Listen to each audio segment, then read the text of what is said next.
Alors nous voilà dans ce second épisode qui est dédié à Gaudi et plus particulièrement du coup ici à la Casa Vicens. Je en ai rapidement parlé dans le premier épisode que j'ai dédié à l'architecte qui me fascine, qui était l'épisode 196, dans lequel en fait je vous livrais un petit peu comment moi j'ai perçu l'architecture de Gaudi après avoir visité tout ce qui se visite de lui à Barcelone à l'occasion de mes nombreux passages là-bas cette année, parce qu'en fait voilà, c'est quelqu'un qui était très inspiré par quelque chose qui était lié au vivant, et donc cette dynamique du vivant pour moi je la retrouve et je l'ai perçue en tout cas beaucoup quand j'ai visité ces maisons.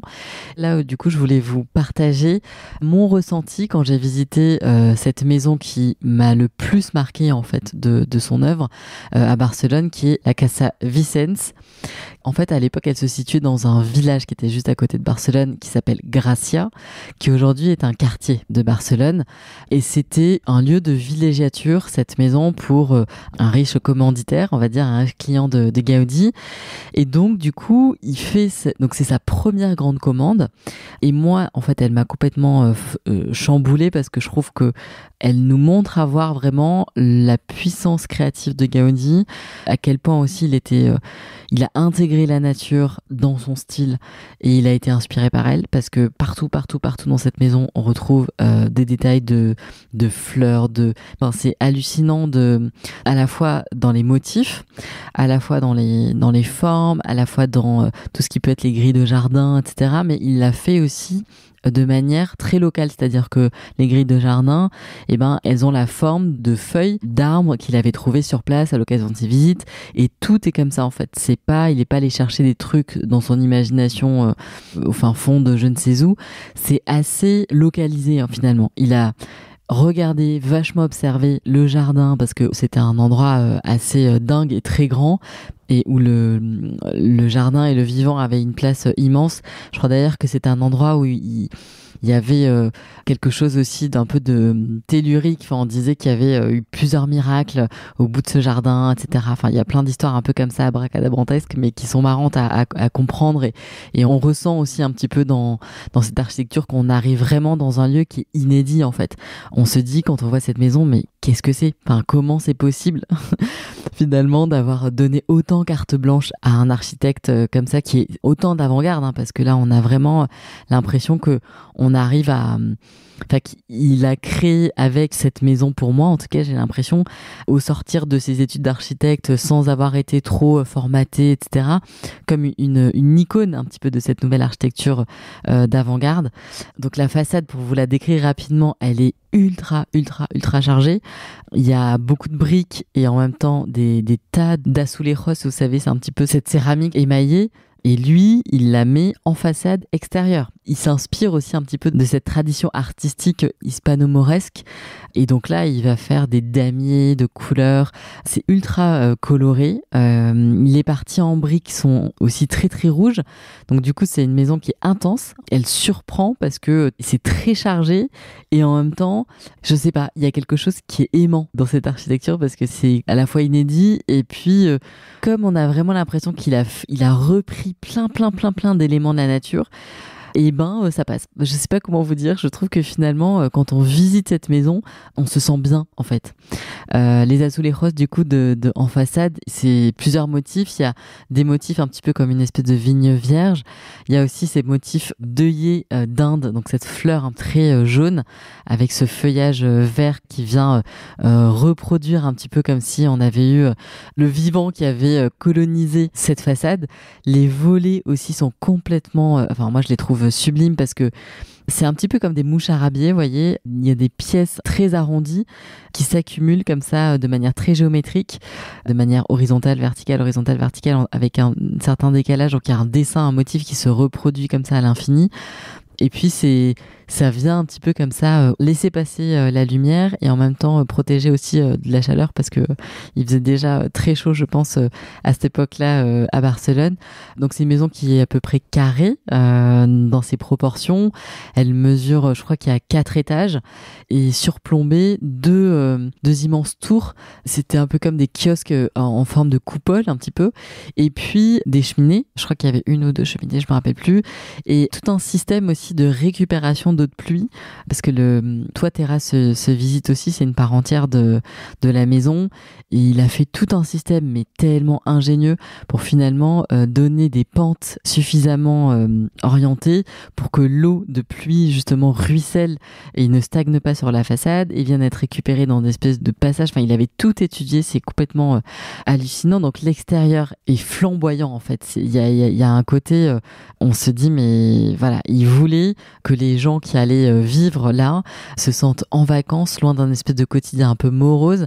Il y va en fait, c'est tellement coloré que c'est frappant en fait de dire que il a osé proposer quelque chose comme ça. Et alors quand on rentre à l'intérieur, la maison est ultra fonctionnelle, elle est vraiment adaptée en fait aux besoins des habitants sans renoncer justement à cette profusion de créativité. Il n'y a pas 1 cm² qui n'est pas envisagé comme pouvant être quelque chose à explorer, qui voulait vraiment à tout moment qu'on ressente des choses, comme s'il se disait finalement il faut que l'émerveillement puisse surgir à tout moment, à chaque fois qu'ils posent leur regard sur quelque chose, il faut que ça suscite une émotion. Alors après on aime, on n'aime pas, mais en tout cas on sent qu'il avait le soin à la fois d'être fonctionnel dans la disposition des pièces, aussi le confort qu'elle pouvait apporter, les orientations, la lumière, enfin tout un tas de trucs, tout était hyper étudié, et en même temps un détail d'architecture d'intérieur, parce que c'est aussi ça en fait, il a absolument pas négligé l'intérieur. Et en fait, c'est ça qui est assez chouette, je trouve, c'est l'importance des arts appliqués en fait dans ces projets. Et donc là, il essaye, en tout cas moi ce que j'ai ressenti dans cette maison, et c'est très particulier, moi j'avoue que c'est pas quelque chose qui m'a vraiment emporté, parce que je trouve que c'est compliqué de pouvoir vivre avec ça dans une maison au quotidien, mais il y a un foisonnement de détails qui est très très très très impressionnant, et surtout une mise en relief, notamment sur les plafonds, de la nature. On a vraiment l'impression qu'il avait envie de nous immerger en plein cœur de la nature. Et donc du coup, les plafonds étaient ornés de moulures très particulières sur lesquelles en fait finalement il a reproduit beaucoup de compositions végétales. Sur les murs, on a l'impression que pareil, il y a le lierre qui rentre dans la maison, c'est complètement ahurissant, et les plafonds du coup sont d'un détail et d'une minutie, c'est comme s'ils étaient sculptés, on a l'impression que ce sont des véritables fresques, c'est un mélange de motifs créatifs qui surgit comme ça du mur, on a l'impression que c'est vivant. Alors voilà, c'est très particulier parce que je pense que c'est pas évident de vivre avec ça au quotidien. En tout cas, il a eu cette audace-là de pouvoir proposer à ces personnes-là de passer leurs vacances dans la nature, mais dans la nature aussi chez eux. C'est-à-dire que partout où ils posaient leur regard, et ben c'était sur la représentation d'un oiseau, d'un animal, d'une branche, d'une feuille, d'une fleur, d'un paysage, du ciel. Et alors moi, l'une des pièces qui m'a le plus fascinée dans cette maison, c'est la salle d'eau. Parce qu'en fait, à l'époque, rares étaient les maisons qui disposaient d'un point d'eau courante. Et donc là, avoir une baignoire et des toilettes dans une maison, c'était un luxe, mais enfin pas possible. C'était vraiment réservé qu'aux classes très très aisées. Et donc là, en fait, on a des murs qui sont en faïence bleue, blanche, en échiquier, le tout un petit peu orné de jaune. Ensuite, on a toute une partie qui est peinte dans une couleur plutôt terre brique. Donc il y a vraiment, pareil, une explosion de couleurs. Et attention, parce qu'après c'est fini au plafond, on a ces poutres entre lesquelles il y avait ces ornements dont je vous parlais en relief, là, végétaux. Et là, ils sont en céramique.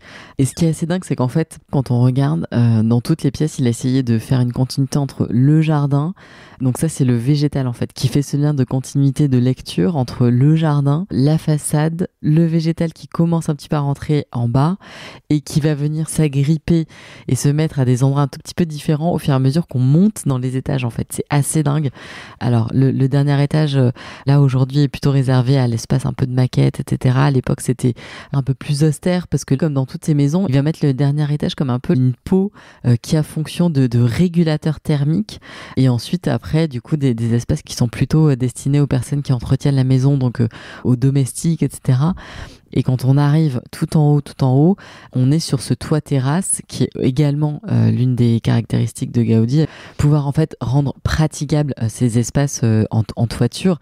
Et donc là, voilà, c'est aussi, comme je vous disais tout à l'heure, un grand endroit de fantaisie pour Gaudi. Tout ça pour vous dire que c'est, en tout cas pour moi, la Casa Vicens, un de ces projets où on a l'impression qu'il a eu pas vraiment de contraintes et beaucoup de confiance de la part du commanditaire l'univers de cette maison qui finalement aujourd'hui a été agrandi, restauré. Et alors voilà, le jardin a été vachement empiété parce que la pression immobilière barcelonaise a fait que du coup aujourd'hui malheureusement il y a toute une partie qui a dû être je pense vendue, et donc il reste que la maison sans le jardin parce qu'il y avait un rapport avec l'eau qui était très fort. En fait c'était un petit peu aussi japonisant parce qu'il y avait une fontaine justement, il y avait toute une histoire avec l'eau, mais j'ai l'impression en tout cas que cette maison permet de comprendre à la fois la folie, la fantaisie, la créativité et la grande liberté d'esprit. On retrouve une configuration assez conventionnelle dans les espaces, donc salon, fumoir, enfin un peu tout ce qui se faisait d'habitude, mais en revanche, au niveau du programme un peu décoratif, là c'était ultra novateur et ça défiait vraiment toutes les conventions esthétiques de l'époque en fait, qui étaient un petit peu imposées par l'académisme espagnol à ce moment-là, et il va vraiment associer plein d'éléments d'inspiration très très différentes entre elles, avec aussi ce type vraiment naturaliste et ce lien avec le végétal qu'il avait. Et moi voilà, je trouve que ça a un rendu qui bouscule en fait, et je trouve que ça fait du bien d'être bousculé, mais bousculé pas dans un sens négatif. Je sais pas si vous voyez ce que je veux dire, mais on est questionné en fait quand on rentre dans un lieu comme ça, et en même temps il se passe ce que moi en tout cas j'ai ressenti, et puis donc là c'est très singulier, mais un espèce d'apaisement malgré cette espèce d'accumulation, parce qu'il n'y a pas de meubles en fait quand on visite la Casa Vicens, on la visite quasiment vide. Et pour autant, il y a quelque chose en fait qui nous emmène un peu ailleurs et qui est très apaisant, malgré la surenchère de motifs, de couleurs, de tout ce qu'on peut imaginer, tout ce que vous verrez. Là, je vous partagerai des photos sur Instagram, mais c'est un petit peu contre-intuitif parce que parfois, en tout cas moi, quand au début je regardais dans des livres, il y a quelques années, des pièces de Gaudi, je me disais mais oulala, voilà. Et il se passe quelque chose quand on le visite, qui est totalement différent de ce qu'on peut percevoir dans les livres ou sur des images. Et ça, je trouve que c'est assez fort parce que c'est l'un des rares architectes, en tout cas que je connaisse, à me faire vivre un tel truc, parce que j'étais loin de me dire que voilà, potentiellement c'était des choses qui allaient pouvoir être agréables pour moi en fait. Et donc ça, c'est, je sais pas comment vous dire, mais il y a quelque chose que j'admire beaucoup dans cette manière un peu contre-intuitive et contradictoire entre la perception visuelle et la perception sensorielle en fait. D'être dans cet endroit n'a rien à voir avec voir cet endroit en photo. Voilà, c'est un petit peu ce que j'ai tenté de vous partager là dans cet épisode. J'espère que ça vous donnera envie d'aller regarder d'un peu plus près le travail de Gaudi, parce que c'est aujourd'hui où on se dit qu'en fait on a pas mal peut-être de prise d'affect à faire, et que tous ces challenges autour de notre relation vivante, le lien qu'on peut avoir avec la nature, etc., que c'est pas des choses, on a beau en parler, il y a rien qui va remplacer le fait de le percevoir dans notre corps en fait, et de le ressentir. Et on s'est tellement coupé justement de ce ressenti qui était le nôtre, que je trouve que Gaudi, avec un peu voilà ces gros sabots de cette esthétique qui est très très chamboulante au niveau profusion, couleurs, tout ce que vous voulez, motifs et tout, et ben il nous remet au contact de ce ressenti là, je trouve, avec beaucoup d'audace, de rondeur et en même temps d'apaisement. Et je trouve que c'est grâce à lui et au fait de m'être confrontée comme ça à des esthétiques très très fortes, j'arrive maintenant, quand je vais dans des endroits aux esthétiques beaucoup plus épurées, qui sont moins dans cette opulence de choses, je me remets un peu plus au contact de mes ressentis. C'est comme si j'avais eu besoin d'un énorme choc pour ensuite pouvoir percevoir des choses un peu plus fines, un peu plus imperceptibles. Donc je trouve que, en tout cas pour moi, il est un antidote dans cette remise au contact de mes ressentis en architecture, qui sont pas une façon de voir de manière intellectuelle ou une façon de rattacher à des courants, voilà. Et vous avez bien compris que du coup ici on n'est pas ce podcast n'a pas vocation à être exhaustif sur cet artiste. Il y a beaucoup aujourd'hui de contenus qui sont partagés sur lui de manière très scientifique, très cadrée. Là, c'est un partage plutôt sensoriel, que l'architecture de Gaudi à Barcelone a été un guide pour moi, pour me remettre au contact d'un ressenti duquel j'étais un petit peu coupée, parce que j'avais tendance à analyser les choses en fonction de de l'histoire, de l'architecture, de ce qu'on me disait, etc. et pas de ce que je ressentais. Et donc, je trouve qu'il y a sûrement beaucoup d'autres architectes comme ça. Je vais essayer un petit peu justement de les découvrir et de nous mettre au contact de ça dans cette série Ici c'est beau, parce que je trouve que c'est une autre manière de voir et je pense que dans notre rapport aux espaces, etc., ça en dit long sur tout un truc un peu invisible qui est que le beau, il n'est pas que dans l'esthétique et le beau, il est dans la sensation qu'on a de notre corps dans ces espaces. Et voilà, donc c'est un exemple parmi d'autres. J'espère que cette immersion un petit peu bizarroïde vous touchera. En tout cas, permettra à celles et ceux qui ont envie de trouver d'autres attaches à l'architecture et d'autres points de rencontre et d'autres points d'entrée dans ce monde de l'architecture qui peut paraître parfois éloigné de notre quotidien pratico-pratique de tous les jours, que ça vous donnera envie de porter d'autres regards. Je vous embrasse, à très bientôt.